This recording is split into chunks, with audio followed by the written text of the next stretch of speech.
पंडितजी, खरं तर तुम्ही आत्ता ग्रेसांचा उल्लेख केलात. आम्हाला ती जी मैत्री आहे वेगवेगळ्या कवींबरोबरची, तुम्ही, लता दीदी, मग शांताबाई असतील, ग्रेस असतील, मी नागपूरचे तर भट असतील, तर त्यातले काही आठवणी असतील तर त्याही ऐकायला आवडतील. कोणाची आठवण? म्हणजे सुरेश भट, ग्रेस, शांताबाई, हे जे खूप कवी आठवण आहेत. बरोबरच्या तुमची मैत्री होती, तुमची, खूप लताबाईंची. आठवण आहेत. म्हणजे कोळी गीत तयार हो, झालं, हो, 2 गाणी मी ध्वनिमुद्रित केली. हो. म्हणजे माझा सारंगा, राजा सारंगा आणि वादळ वारं सुटलं गं. हो. तिसरं गाणं शांताभिषेक हे मला देईच ना, म्हणजे पाठची बाजू. हो. काहीतरी त्याची कामं यायची. पण रोज दीदीकडे यायच्या आणि वेगळ्याच गोष्टी करायच्या. पण माझं गाणं काही देत होते मला. बरेच दिवस गेले, म्हणजे जवळजवळ महिना गेला आणि याचं मी मला सारखी छान लागली.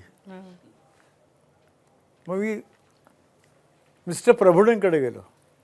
इथंच राहायचे ते शेजारी. त्यामुळे असं म्हटलं की शांताबाई असं असं करतात. तर दुसरा दिवस उजाडला असं की शांताबाई रडत आल्यात माझ्याकडे. लहान मुलं रडतात असं. आणि एवढे कागद आणले होते माझ्याकडे. डोलकर हे गाणं मला दिलं. जवळ 10 अंतरे. हो. एका हाती लिहिलेलं गाणं. आणि मला मिठीवरून खूप रडल्यात. म्हणजे काय रडता तुम्ही? म्हणजे मला प्रभूने फार बोललेत, तुम्ही माझी चुगली गेलीत. पण चुगली नाही केली, मी तक्रार केली आणि काही नाही. पण म्हटलं गाणं तर मिळालं मला, तुम्ही जाता. खूप गमत झाला अशा. नाही, पण म्हणजे ग्रेस आणि भट हे खरं तर नागपूरला राहणारे हां. दोघंही जण, म्हणजे विदर्भातले नागपूरला राहणारे. आणि म्हणजे त्यांची तुमची ओळख म्हणा, त्यांच्या कविता तुमच्यापर्यंत पोचणं, त्या तुम्हाला दोघांनी म्हणजे लता दीदी आणि तुम्हाला आवडणं, आणि मग हा जो प्रवास आहे सुंदर सुंदर गाण्यांचा, तो कसा होता? मोठाच मोठा प्रवास आहे काय हो, म्हणता. अर्थात अर्थात खूप मोठा पण मला त्याच्यामध्ये म्हणजे असं आहे, म्हणजे मला जे कुतूहल आहे ते की तसं शाळेचं शिक्षण तर तुमचं काही फार झालं काही नाही, नाहीच म्हणा. हां, तर मग की अशा मुलाला ज्या अदरवाईज या म्हणजे खास करून ग्रेसांच्या ज्या कविता आहेत, म्हणजे आजही मराठीमध्ये MA झालेल्यांना सुद्धा त्याचा अर्थ लावून त्या समजून घेणं आणि झिरपवणं आतमध्ये कदाचित शक्य होणार नाही. तुम्हाला त्या मुळामध्ये तुमच्यापर्यंत आल्या कशा, तुम्हाला त्या वाचाव्याशा वाटल्या कशा आणि तुम्हाला त्या भावल्या कशा? म्हणजे असं काय होतं बरोबर की आहे, तुम्हाला- संस्कृती आणि काही नाही. संस्कृती म्हणजे एक त्यांचं वाक्य आहे J. कुलकर्णींचं, की प्रेरणा देऊन देता येत नाही, यावीच असते माणसाकडे, असावी लागते. तसं मला बुद्धी देऊन देता येणार नाही, मला ती आहेच. मला संस्कृती मिळाली माझ्या वडिलांकडनं, आईकडनं, दिदीकडनं. ती चांगल्या गोष्टीकडेच ओळखतो मी, म्हणजे साहित्यात, गाण्यामध्ये.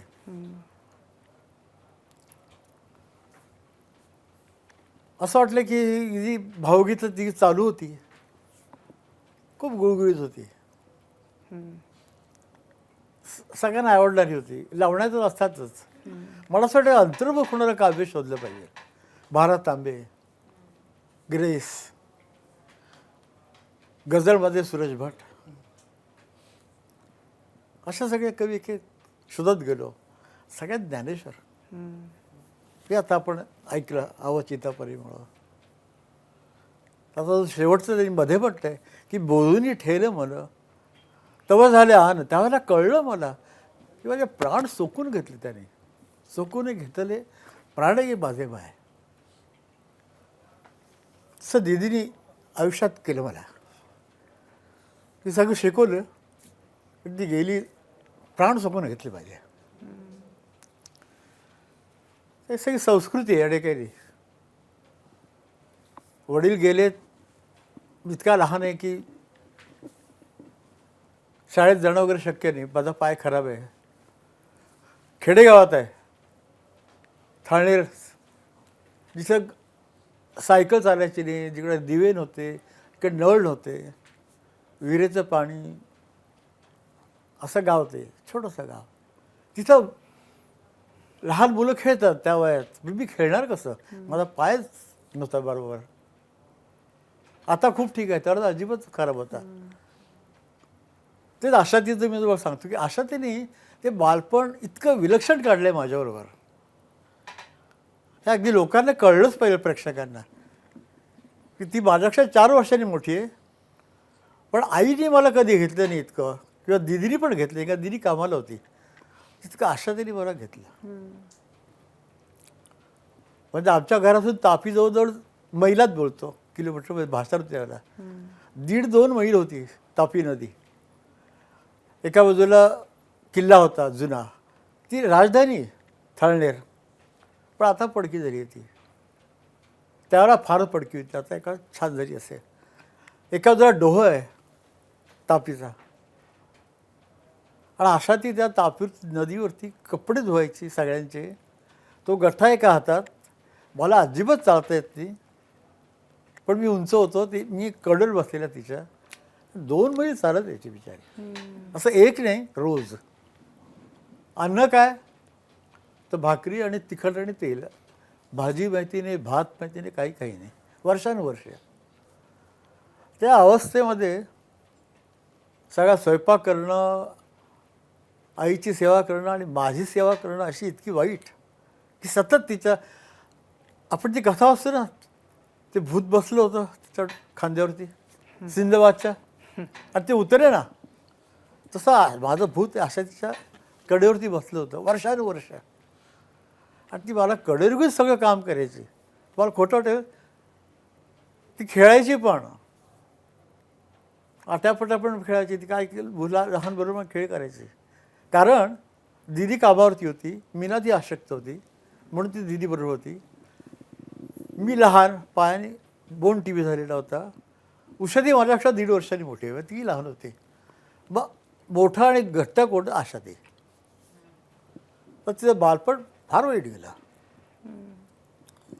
सेवा करण्यात गेलं तिचं बालपण. खूप तिने हाल भोगले बिचारे. नाही, पण हे म्हणजे हे जे मंगेशकर सगळ्याच भावंडांना खूप त्यांचं बालपण कष्टप्रद असं गेलं. खूप कष्ट आणि म्हणजे आपण म्हणू दारिद्र्य, अशा सगळ्याचा सामना, समाजाची त्यावेळची वागणूक. तर दीदींच्या वागण्यामध्ये नंतर सगळं यश आलं, हे आलं, तर म्हणजे दीदी ह्या सगळ्याकडं त्यांची बघण्याची दृष्टी काय होती? म्हणजे त्यांनी म्हणजे ह्याचा सल होता त्यांच्या मनामध्ये? नाही, तिला सल फक्त एकच होता, वडिलांचा मृत्यू. अकाली मृत्यू झाला, औषधाला पैसे नव्हते. माझी आई आणि एक राजा गडी नावाचा माणूस होता, तो त्यांना हॉस्पिटलमध्ये घेऊन गेला. 10:30 त्यांना अटॅक आला आणि 11 वाजता ते गेलेच. तर ते तिचं तिला फार दुःख होतं. तिने मृत्यूपत्रात वाक्य लिहिलं की माझं जे स्मारक करा, विद्या मंदिर बांधा किंवा हॉस्पिटल बांधा, काही बांधा, त्यात लता मंगेशकर लिहू नका, लता दीनानाथ मंगेशकर लिहा, असं तिने लिहिलेलं आहे. तर आम्ही नवीन जे रुग्णालय बांधतो ते लता दीनानाथ मंगेशकर असेल, लांब आहे नाव. पण तिची इच्छा होती की मी असताना, ती म्हणायची, तिचं वाक्य मी चोरलं आहे, की मी माझ्या वडिलांचा प्रतिध्वनी आहे. मी गात नाही, ते जे गायले त्याचा प्रतिध्वनी हा, हे जे गाते ते. इतकं तिचं वडिलांवरती प्रेम होतं, इतकं तिला वडिलांच्या गाण्याची महती कळत होती. आणि एक प्रसंग तसं म्हणतो, कोणालाही माहीत नाही तो प्रसंग, की दिदी फक्त 5 वर्षाची होती, 5 किंवा 6, आणि नाटक होतं बाबांचं. त्यात नारदाचं काम करणारा पोरगा माणूस आजारी पडला, आणि बाबा अर्जुन माझ्याकडे उंच होते बाबा. आणि मग ते नारदाचं काम कोण करणार, तर दिदी म्हणाले मी काम करते, एवढेशी होते. तर बाबा म्हणाले की मी एवढा, अर्जुन एवढा उंच, नारद एवढा छोटा. तर दिदीने उत्तर दिलेलं ते त्याच्यावर बुद्धिमत्ता कळते, की नारद हा गायक होता, तो लहानपणी पण तितकाच चांगला होता, आणि मोठा झाला पण तितकाच चांगला होता. तर मी लहान आहे गाते. मग तिला आईने, तिचे केस खूप लांब होते, त्या सौंदर्यातली सगळी गोष्ट मुख्य काय होतं, लांब केस आणि जाड. तिथे कंच बांधला तिचा. तिला छोटी एकतारी होती, ती नाटकात ती दिली. हे सगळं झालं. तिला बोलवलं बाबांनी की लता, वसफोर घेताना तुला घरात घेणार नाही. गप्तीत बोलले. ठीक आहे, गेली आणि वंशफोर घेतली. 5 वर्षाची पोरगी नाटकात काम करून वंशफोर घेते. आणि तिने बाबांना सांगितलं, बाबा गवीमध्ये होत्या काय, की मी तर वंशफोर घेतला, आता तुम्ही घेऊन दाखवा. का? किती आत्मविश्वास आहे बघा. ह्यातून माणसंही मोठी झालीच होतात. बाबा गेले आणि गायलेत आणि नाही वंशफोर पाडला. मी तुम्हाला बोललो होतं ना, मी वंशफोर. पण पंडितजी म्हणजे दीदींच्या बद्दल, म्हणजे जेव्हा आता तुम्हाला दीदींच्या म्हणजे गायक म्हणजे त्यांचं जे गाणं आहे, तर तुम्ही भाऊ आणि इतका सहवास आणि सगळं आहे, पण त्याच्या पलीकडं जेव्हा तुम्ही अगदी तटस्थपणानं एक श्रोता म्हणून जेव्हा दीदींचं गाणं ऐकता, तुम्हाला दीदींच्या गाण्याची काय वैशिष्ट्य वाटतात? तिचं गाणं हे वैशिष्ट्य आहे आणि काही नाही. गाण्याचं वैशिष्ट्य आहे. मी तटस्थपणे बोलतोय, अतिशय तटस्थ आहे ह्या भागात. मला अनेक लोकांची गाणी आवडतात, त्यांना मी घरी बोलतो, ऐकतो. हे वेगळं काम आहे काहीतरी. होणे नव्हे, ते ज्ञानेश्वरात लिहून ते श्री शारदा विश्वमोहिनी ते म्हटलंय, ती म्हटलेलं नाही आहे. ते श्री शारदा विश्वमोहिनी, तर ते मध्ये खूप अर्थ आहे. ती म्हटलेलं नाही आहे. असं शारदा मोहिनी म्हणजे स्त्री आहे, पण ते श्री शारदा विश्वमोहिनी, विश्वाला मोहट घालणारी आहे ती. तर मी जे अलीकडे कार्यक्रम करतो किंवा मी जे लिहितो आहे त्याच्यामध्ये त्याचं शीर्षक असं दिलं आहे की ते श्री शारदा विश्वमोहिनी लता. असं कार्यक्रमाचं नाव पण असतं, असं माझ्या लिखाणाचं पण नाव असतं. तर मला माहिती आहे तुम्ही भेटला की नाही भेटला, पण जे जे माणसं तिला भेटलीत अतिशय असे फार असं सॉफ्ट वर्णन होतं. म्हणून मला ते गाणं आवडतं की परिमळ, कसा परिमळ कुठल्या फुलाचा असतो नाही माहीत नाही आपल्याला. होत जागी रान गीते हृदय लागे गुणगणू, असं आरती प्रभूंनी म्हटलं आहे की जी रान गीतं जागृत होतात केव्हा कशी माहीत नाही. आत्ता जे गीतं ऐकू येतात म्हणजे तो वास येतो, तो परिमळ. कुठल्याही फुलाचा नाही परिमळ. तो परिमळ आला, कसा आला, झुळकत आला. कसा आला, कसा होता, आवळूमळू होता. इतकं बघितल्यावर ती म्हणते की मी म्हणे गोपाळू आला गे माय, तसं मी म्हणतो. असं गाणं ती म्हणतो अरे दीदी, इतकं ते छान होतं गाणं. कुठल्या फुलाचं माहीत नाही, किती सुंदर, फार सुंदर, नाजूक होतं, झुळकं द्यायचं, असं अंगावर चिटकायचं नाही किंवा असा लाट लागायची नाही छातीवरती, असं झुळकं द्यायचं गाणं. मग मी म्हणायचं का रे दीदी, मी म्हणे गोपाळू आला गे माय. आणि मग चाचरती घाबरत घाबरत मी गेले. खरंच आला की नाही तो. चाचरती बाहेर निघाले. टक्कची मी ठेले काय करू. तो समोर उभा होता ना, जागच्या रोवले गेले मी. कसा होता तो सावळा सुंदरू, कासे पितांबरू, लावण्य मनोहरो देखील का. लावण्याने मनोहराला जन्म दिलेला आहे, सौंदर्याने लावण्याला जन्म दिला आहे. सौंदर्य निर्माण करता येतं, मनोहर व्यक्त नाही करता येत. आणि लावण्य तर कुणी जन्मच देऊ शकत नाही, लावण्य असावंच लागतं.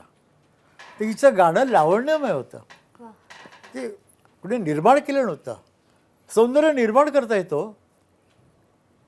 आत्ता मग तुमच्या मेकअप रूममध्ये बसा का छान गोरं पडतील मला, नाही ते करता येतं. पण लावण्य कसं करणार, उपजत असावं लागतं ते. तिचं जे गाण्याचं लावण्य ते उपजत होतं, सौंदर्य नव्हतं ते. लावण्य मनोहर होते. ज्ञानेश्वरचे प्रत्येक शब्द लिहितात ना, तर प्रत्येक शब्दाला एक अर्थ आहे की ते लावण्याने मनोहराला जन्म दिलेला आहे. पंडितजी, तुम्ही संगीत दिलंय, असंख्य गाण्यांना संगीत दिलंय. तुम्ही आत्तापर्यंत लताबाईंच्या गाण्याबद्दल बोलताय, पण लताबाईंनी आनंदघन नावाने संगीतही दिलंय. त्यांच्यातल्या संगीतकाराबद्दल तुम्हाला काय वाटतं किंवा फार त्याची सुंदर काय होता. वैशिष्ट्य? हा, सहज निटू झाला बापा रुखमादी एवढं सहज निटू झाला, सहज. बाकी लोकांना फार कष्ट करावे लागतात, नोटेशन करतायत, करतायत सगळे कष्ट करतात. ही सहज अशी समोर मला बसवायची, मी तिचा असिस्टंट होतो. पेटी आणायची, पेटीस पाचवा त्याची नाही, फक्त बाळ काळी कुठली पहिली, काळी पहिली धरायची, गाणं करून टाकायचे 5 मिनिटात.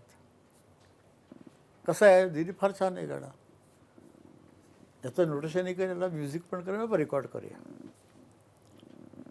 छान होती, सहज निटू झाला. मग हृदयी नटावाला ब्रह्माकारी गम आहे, मग ते नटावलं फार गेलं, पण करताना फार सहज होता.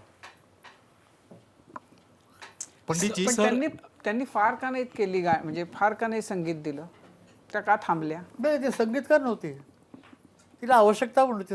ते बाबा भालजी पेंढारकरांनी आग्रह केला की तू संगीत दे, पण तिने संगीत केलं. तिला त्याची काही आवड होती किंवा तिला काही त्यात करिअर करायचं असं काही नव्हतं. ती ऑलरेडी तर लता मंगेशकर होती. तिने भालजी पेंढारकरांना सांगितलं की लता मंगेशकर नाव देऊ नका, लोक उगाच तुलना करतील आणि गाणं चालणार नाही, वेगळंच गाणं नाव द्या.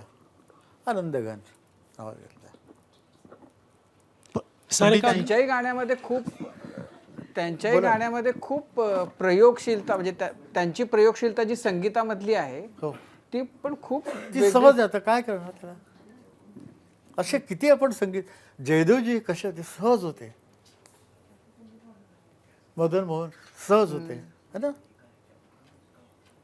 कितीतरी संगीतकार झालेत. हा, सर एका गाण्याच्या त्रिकोणाविषयी मला हा प्रश्न विचारायचा होता.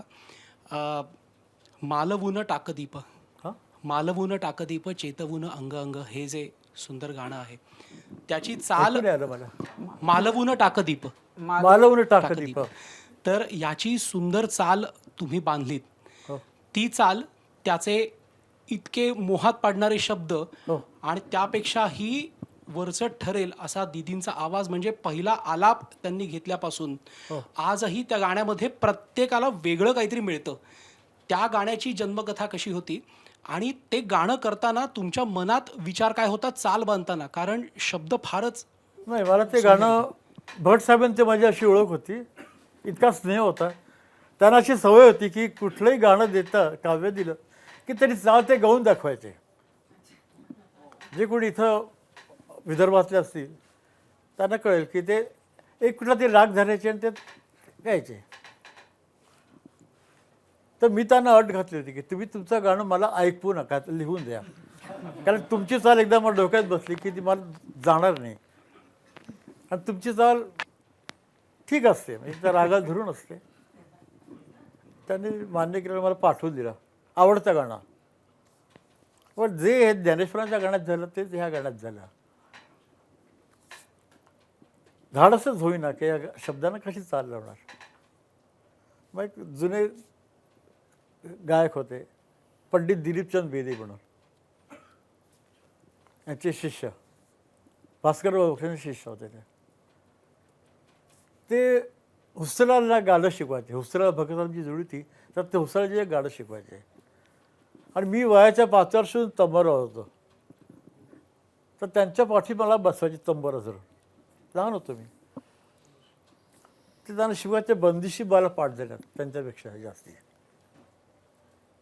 त्यातली ही बंदिश आहे, मालवण टाकदीप, चांगली बंदिश आहे. आणि म्हणजे मंगेशकर घराण्याचं गणपतीशी खूप जवळचं नातं असं म्हटलं तर त्यात काय वावगं ठरणार नाही. गणेशोत्सव खूप मोठ्या उत्साहात मंगेशकर कुटुंबात साजरा केला जातो. तर गणेशोत्सवा संदर्भातली दीदींची एखादी अविस्मरणीय आठवण आहे का तुमच्याकडे गणेशोत्सवातली? म्हणजे दिदीच अविस्मरणीय होती, आठवण वगैरे काही नाही. मी जे मगाशी सांगितलं खूप महत्त्वाचं आहे की बोधुनी ठेले मन तव झाले आन, सोकोनी घेतले प्राण माझे माय. ही माझी अवस्था आहे, तर मी ते सांगू नाही शकत की हे चांगलं आहे का ते अविस्मरणीय. तीच अविस्मरणीय होती माझ्यासाठी. हे व्यक्तिगत मत आहे. आणि काय असतं की आता यांनी मला सांगितलं की ही बंदिश जी याच्यामध्ये शुद्ध ठेवत लागतो, चढा मध्यम लागतो. पण मालवणीमध्ये सूर नाही आहेत, पण त्याचा गाभा काय सारे ग पध कोमदैवत शुद्ध दैवत आलं तर हे होईल. रागात तर नाव विसरलो भूप भूप राग काय होईल? भूप भूप शुद्ध दैवत लावलं तर काय होईल? सारे गपध भूप भूप होईल. पण इथं सारे गपध कोमल आहे, ती त्याची ब्युटी आहे. गाभा पकडावं लागतं. मी आता ते गाणं येणार आहे, अजीब उठकर कहाँ जाइएगा, जहाँ जाइएगा हमें पाइएगा. ते गाणं ऐकताना मी ऐकलं, त्याच्यात मी त्या हसरत जयपुरीजीने काय म्हटलं की गाणं फार सुंदर आहे. तिथनं मला हे सापडलं. तर ते म्हणाले की देखो बेटा, इसका जो काफिया है, जाइएगा पाइएगा शर्माइएगा, ये इसकी जान है. जो गाना है बाकी वो कुछ नहीं है. काफिया जो है वो गाने को लेके जाता है. तसं मालवण टाकदीपमध्ये सारे गप्प धब कोमल आहे, तिथं ते गाणं उतरतं. त्या बंदिशीमधलं बाकीचे शुद्ध दैव चढा मध्यम शुद्ध दैवत घेतला नाही, त्यातला कोमल दैवत फक्त घेतला असा आला. तसं हसरत जयपुरीजी बोलले की हा जो काफिया आहे हा जिगर मुरादाबादींचा आहे.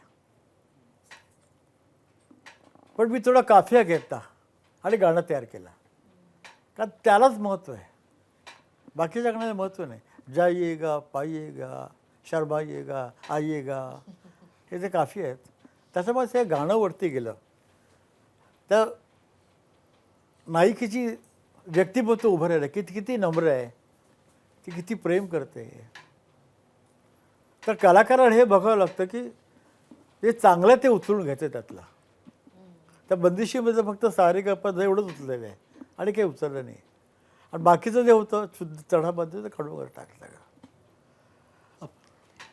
जीवलगामध्ये पण ती येते, तो रिखब आहे वरचा. मग गाणं का तेवढं बोलतोय मी उद्या की तो रिखब असा आहे की ती माझे वडील सांगायचे की ती सम कशी आहे, तर एखाद्या जातीवंत नाग एकदम फणा काढतो ना, तशी सम येते त्या गाण्याची. जीवाला जो गा पडतो त्या कोमल रिखबवरती, तो एखाद्या नागाने फणा काढावा असा तसा आहे. तर तेवढाच महत्त्वाचा आहे. बाकीचा अंतरा काय केलं, बाकी काय केलं नाही, तो रिखब त्यालाच महत्त्व दिलेलं आहे. तर ते आपण निवडायचं त्यातलं. पंडितजी, तुम्ही लतादीदींबरोबर अनेक गाणी केली, तर असं कोणतं गाणं आहे का ज्याच्यामध्ये तुम्ही एकदम म्हणजे 1-2 वाद्यच वापरलेत आणि ते गाणं पूर्ण झालं आहे? म्हणजे अत्यंत कमी वाद्य. प्रत्येक गाण्यात 1-2च वापरावी लागेल. HVचा कायदा होता की त्यांच्याकडे 2 माणसं फक्त नोकरीला होते. त्यात आम्ही एखादा माणूस वाढवायचे, 3-1 माणसामध्ये गाणं व्हायचं. असे अनेक गाणी केली. फक्त ते असा प्रसंग शोधायचे की हे गाणं त्यांना आधी वाटायचं की हे गाणं चालेल. त्यांचे अंदाज बरोबर असायचे, कारण ते बिझनेस करायचे. तर ते त्या गाण्याला ते वाद्य द्यायचे. आणि मग ज्यावेळेला आमचं नाव झालं त्याला मग आम्ही सांगू ते म्युझिक ते द्यायला लागलेत. शिवकल्याण राजाला त्यांनी हवे तेवढे म्युझिशियन दिले, कारण बाबासाहेब पुरंदरे होते, लता मंगेशकर होती आणि इतके मोठे कवी होते आणि एवढं मोठं ऑकेजन होतं. मी दीर्घकाळपर्यंत असं समजत होतो की सुखकर्ता दुःखार्ताच्या नंतरची जी मंत्रपुष्पांजली आहे हो. ती तुम्ही म्हटली आहे असं. नाही, मला असं दीर्घकाळ वाटत होतं, मग नंतर मला कळलं की ती यशवंत देवांची. यशवंत देवाने म्हटलेली. मला ते माहीत पण नव्हतं की मी फार फार भक्त माणूस नाही, थोडा अभक्तच आहे म्हटलं तरी चालेल. तर ती मंत्रपुष्पांजली म्हणतात वगैरे मला काही फारसं माहीत नव्हतं. पण यशवंत देव हे ब्राह्मण होते, असे कडक ब्राह्मण. त्याला मंत्रपुष्पांजलीने म्हटलं तर हा आरती पूर्ण होणार नाही, तर तुम्ही म्हणा. ते लगेच त्यांनी म्हणून टाकले. पंडितजी, तुम्ही सगळ्याच बहिणींबाबतच्या तुमच्या खूप प्रेमाच्या आठवणी सांगतायत, त्यांच्याबद्दलचा तुमच्या मनात असलेला आदर याबद्दल सांगतायत. पण बहीण भाऊ म्हटलं की लहान मोठी भांडणं वाद हे सगळं घडतच राहतं एखाद्या घरात. तसं नाही ना, झाली तुमच्यासोबतच्या नाही काही आठवणी लहानपणीच्या? एकही भांडण नाही झालं आयुष्यात, एकही नाही. एकदाही तिला वाईट वाटत असं एकदाही मी वागलो नाही, आणि मला काही त्रास होईल असेल तर वागली नाही. नाही, मी असं म्हणणार होतो की तुमची भांडणं झाली नाहीत त्याचं श्रेय कुणाचं आहे? दोघांचं. तिचं एवढं, ती माझा आदर करायची, मी तिचा आदर करायचा. सगळ्यात वेळ तो असं गंमत सांगू का, हे महत्त्वाचं आहे फार, की जो बेकार माणूस असतो, ज्याला काम नसतं, त्याचं अध्यात्म वेगळं असतं. ज्यांनी रियाज केलेला आहे, ज्यांनी आपल्या कामावरती खूप जास्त त्याला आत्मविश्वास आहे, आणि तो बेकार ज्याला होतो तर त्याचं हे अध्यात्म वेगळं होतं. ते अध्यात्म माझं झालं होतं तारुण्यात. तर त्या स्वभावाला जोपासणं, त्या स्वाभिमानाला, त्या हट्टाला जरा पण धक्का न लावणं, याचं काम फक्त लता मंगेशकरने केलं. तिने जर सांगितलं असतं ना मला की हे 2,000 रुपये घेऊन काम कर, तर माझा स्वाभिमान दुखावला गेला असता. तिला माहिती आहे की हा घेणार नाही. तिने हे कधी केलं नाही. तुला हे झोप झाडाखाली, जा चालत, जा बसने, असं अनेक वेळा झालेलं आहे की ती रेकॉर्डिंगला पोचलेली आहे, मी बस तिच्या पाठी पोचलेली आहे. तुला वेळ काय झाला तर मला बस लवकर मिळाली नाही. पण ती असं कधी म्हणाली नाही की तू माझ्या गाडीत बस. जोपर्यंत मी गाडी घेऊ नाही शकलो तोपर्यंत तिने हा आग्रह केला नाही मला. तर हे जे सांभाळणं आहे एका माणसाचा स्वभाव आला, ते तिला जमत होतं. आणि कोणाला जमलं नाही, माझ्या आईला जमलं नाही, आशा तिला कोणालाच जमलं नाही, फक्त तिला जमायचं. कारण तिने जसे दिवस काढले होते,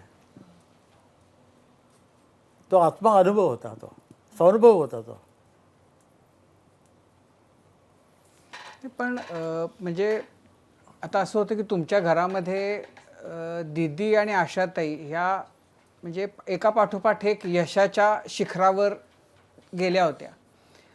तुमचा स्ट्रगलिंगचा एक काळ होता, तर त्यावेळेला असे प्रसंग तर येत असतील ना की जेव्हा फार वैफल्यग्रस्त मन होत असेल, फ्रस्ट्रेशन येत असेल.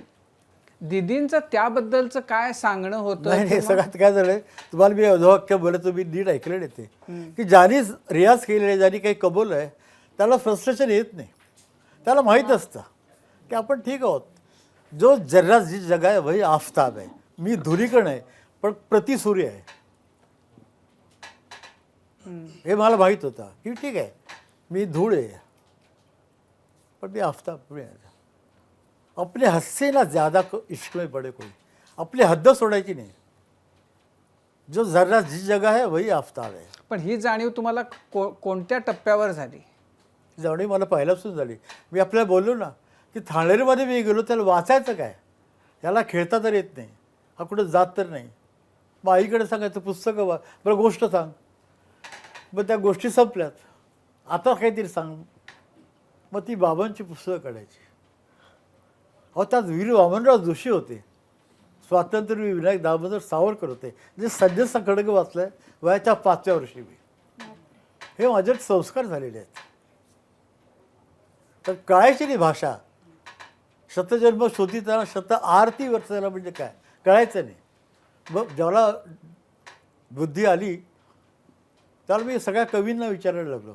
मी हा कधी अभिमान बाळगला की मला कळत नाही, मला कळत नाही, हीच गोष्ट फार मोठी आहे. काही लोकांना न कळताना कळलं म्हणतात ते लोक, ते मी कधी मूर्खपणा केला नाही. तो हे कळत नाही मला.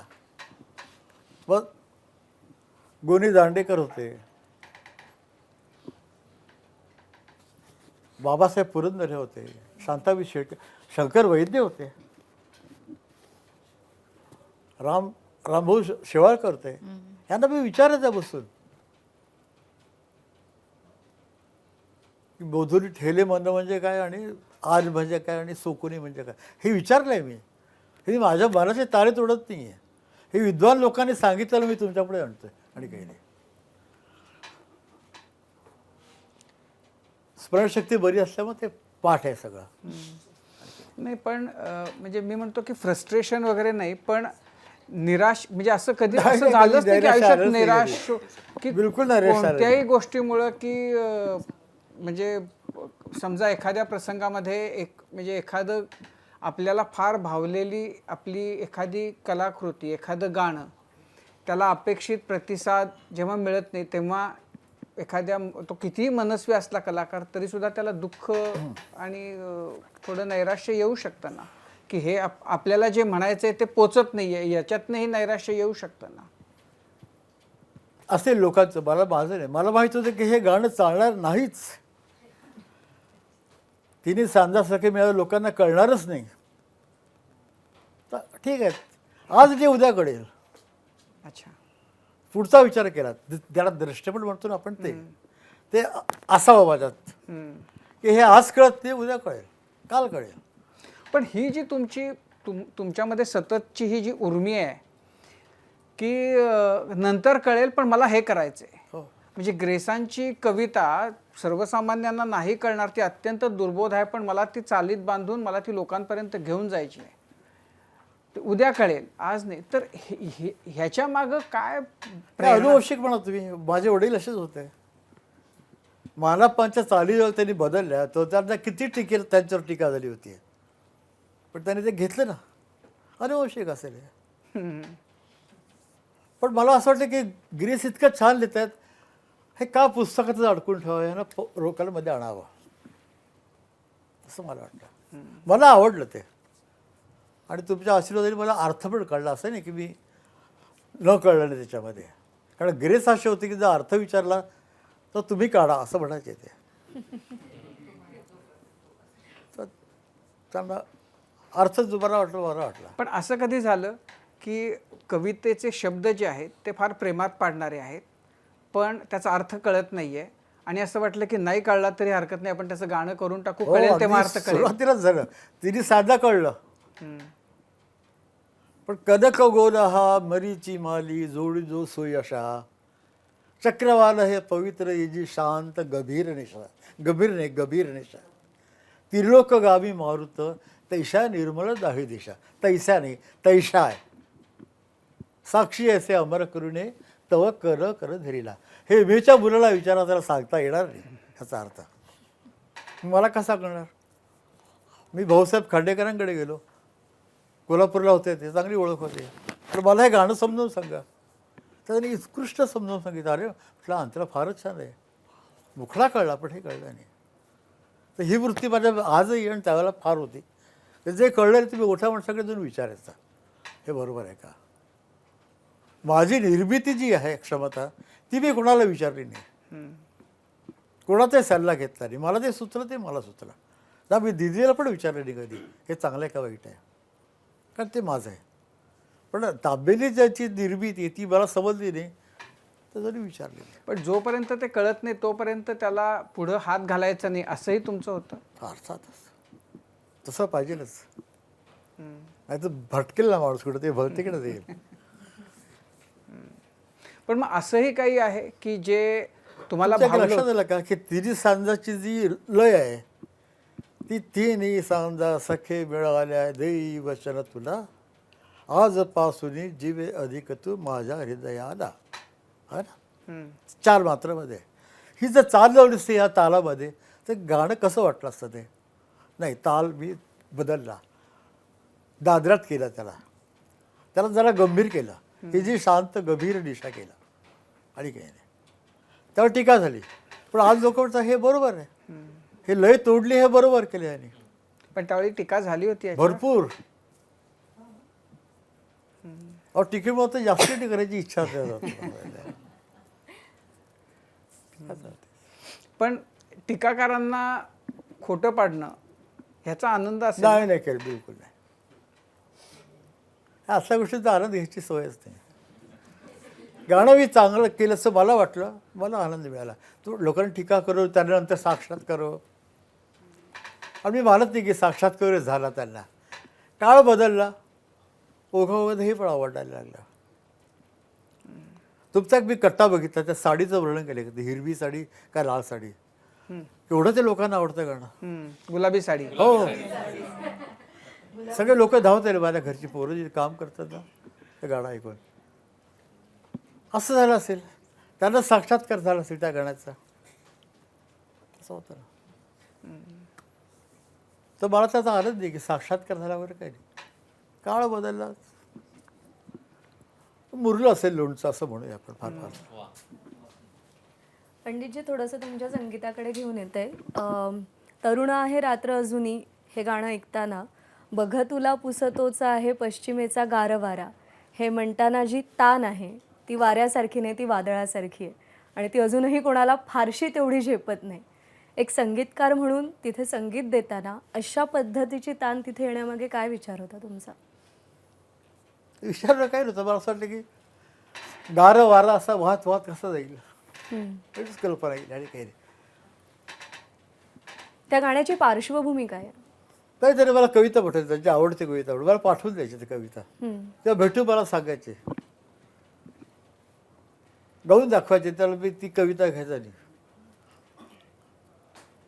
त्यांचं एक मार्कोसमध्ये गाणं आहे कुठलं तरी, तर त्यांनी गाऊन दाखवलं, मी घेतलं नाही गाणं. त्या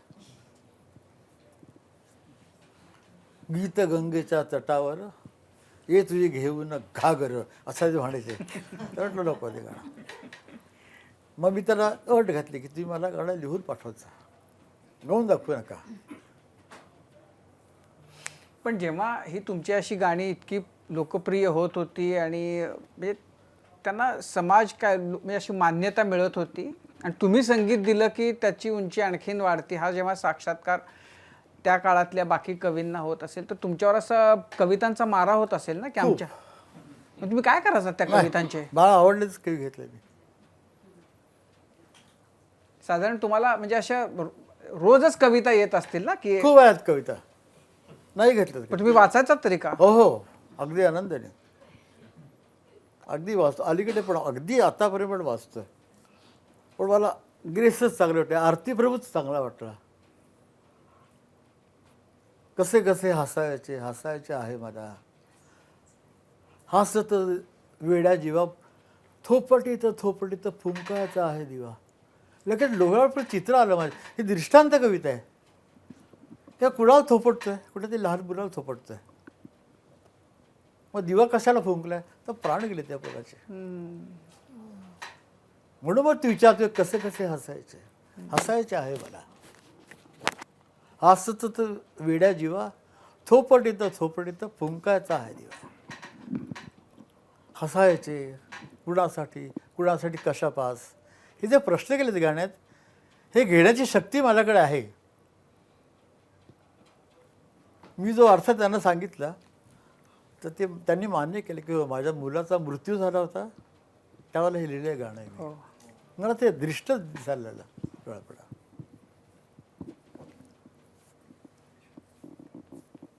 जसं मला दिदीचं गाणं ऐकल्यानंतर असं वाटलं की गालिब लिहिलं होतं की कहता है को नालाय बुलबुल को बेअसर, पर्दे में गुल के लाख जीकर बस शाक हो गए. हे बघा, फुलं तुमच्याकडे ठेवूच ठेवली होती, तुकडे तुकडे होतात हृदयाच्या फुलाचे. जेव्हा ती कोकिळ बरोबर सुरात गाते ना तेव्हा फुलाच्या हृदयाचे तुकडे होतात. कहता है को नालाय बुलबुल को बेअसर, है ना. तर हे अर्थ आपोआप कळतात. कोण दिदीच्या गाण्याला बेअसर म्हणतं. अरे पर्दे में गुल के लाख जिगर बस शाक हो गए. माणसाचं हृदयाचे तुकडे तुकडे होतात. आपण आपल्या भटकंतीचे भ्रमंतीचे किस्से सांगत होतात. मला वाटतं एक किस्सा अजून आहे, म्हणजे धाडसी वृत्ती दीदींकडे कशी होती ते तुम्ही सांगत होतात, आणि त्यांची फोटोग्राफी धाडसी वृत्ती असा एक किस्सा आहे. तो म्हणजे हत्तींच्या कळपा संदर्भातला. तो काय आहे नेमका? मी मधुबनीला गेलो होतो मी, दीदी आणि उषा. ते खूप जुनी गोष्ट आहे. आणि त्या जंगलात फिरत असताना तो जो जीप चालवणारा होता त्याची ही महत्त्वाकांक्षा होती की लता मंगेशकर बसली गाडीत तर तिला हत्तीचं दर्शन करायचं. इथं घा तिकडे घा, ते हत्ती काही मिळेनात. खूप आतमध्ये गेलो आम्ही आणि एक लांब कळप दिसला हत्तीचा. तर त्याने काही हत्ती सगळं शांत, बोलू नका कोणी सांगितलं असं. सगळे गप्पा राहिले. दिदीला इच्छा काय दिली, तिने बाहेर कॅमेरा काढला आणि क्लिक केली. कटकन आवाज झाला होता. तो जंगलात इतका घुमला त्यात एक हत्तीण अशी वळली. तिला वाटतं की आपल्या पिल्लाला काहीतरी कोणीतरी करत आहे. आणि त्यांचा खास तो बांग असतो ते देऊन तिने दिदीवरती हल्ला केला. तर आम्हाला जे सांभाळायला लोक आले होते ते 2 सेकंदात झाडावरती चढून गेले. खरंच बापरे. मला तर काही जीपच्या खाली उडी मारणं शकत नाही. मी जीपमध्ये अडकूनच बसलो म्हणजे आणि उषादीने मी हात धरून बसलो आणि ती हत्तीने येत होती आणि त्या रेंजर जो होता त्याचा जीव गेला होता की आता काय होणार. ती हत्ती इथं आली असेल हत्ती इतक्या जवळ. उषादीमध्ये गेलो आपण. तर अवश्य बघत होतो दीदी खाली उतरली, फोटो काढलाय. हो. परत क्लिक झाल्यावरती ओळली आणि निघून गेली. आता त्या आवाजाने निघून गेली का का तिला साक्षात्कार झाला की आपण या बाईवरती हल्ला करणं बरोबर नाही आहे, काय माहिती. अशा गोष्टी दिदीच्या आहेत की जे अतर्क आहे. ती एकदा ह्याच्यात गावतो त्या अल्बर्ट हॉलमध्ये आणि तिने पहिला जो श्लोक गायली ती गीतेचा, तर खूप तिच्या लोकांवरती प्रेशर टाकलं होतं लोकांनी इथल्या की अल्बर्ट हॉल म्हणजे ते इंग्लिश ऑडियन्स आणि तिथले आपले इंडियन वगैरे फार मोठे असतात, तुम्ही सांभाळून गा वगैरे. तर ते थोडंसं टेन्शन आलं होतं. तिथे गेले ते 7,000 लोक भरलेले. ती गायली जरा आवाज हल्ला तर मी लांब होतो, खूप लांब बसलो होतो. बसलो तर मी तिचं साऊंड इंजिनियर होतो. तर मी तिकडनं चालत चालत निघालो. तर त्याचं अल्बर्ट हॉलचं स्टेज एवढं उंच आहे, यांचं सिंथसायझर ना एवढं, पण ही माणसाला असं हे करू शकतो. तर मी असं चालत तिच्याजवळ गेलो, तिचा श्लोक संपण्याच्या आत. तशी वाकली, काय झालं रे. तर मी तिला काय बोललो, दीदी बाबांची आबरू काढू नकोस. काय बोललोस तू म्हटलं. परत मी रिपीट केलं की तू बाबांची आबरू बाहेर काढू नकोस. असं विणी पाठी टाकली तिने आणि नंतर 3 तास जी गायलेली आहे. तर जातीवंत होती ती. जरा असं कुठे धक्का दिला ना, त्यातले मी अनुभव सांगतो माझे की ते कोणाला माहिती नाहीत, पण मी घेतलेले अनुभव. मी साऊंडवरती बसायचा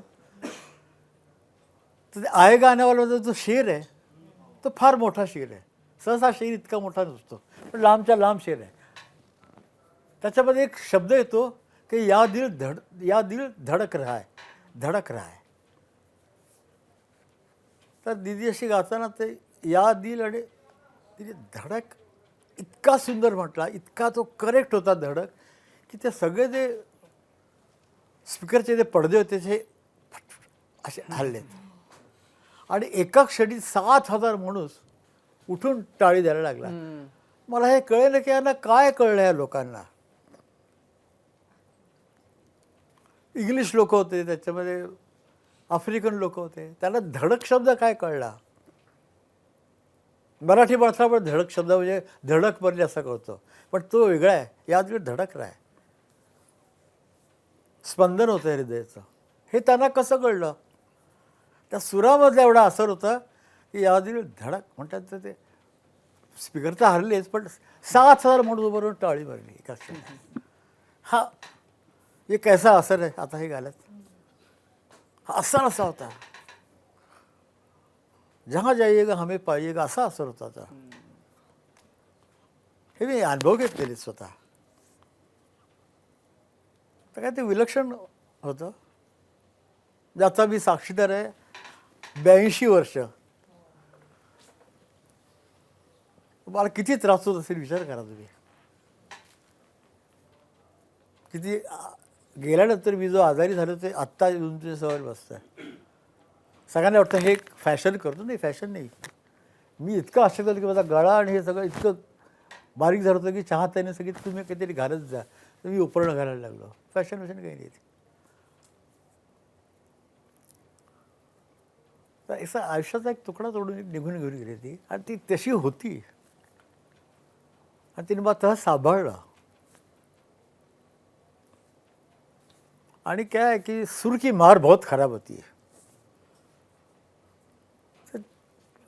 तिच्या सुराचा मार जास्ती लागतो मला. तिचा अस्तित्वाचा मार तर फारच लागतो, पण तिची गाडी जरी कुणी गेले तरी माझे डोळे नम होतात. तो मला गालिबचा पटायला लागतो. गालिब ये कौन कहता नालाई बुलबुल को बेअसर, पर्दे में गुर के लाख जिगर बस चाक हो गए. खरं आहे ते. एबीपी माझा, उघडा डोळे बघा नीट.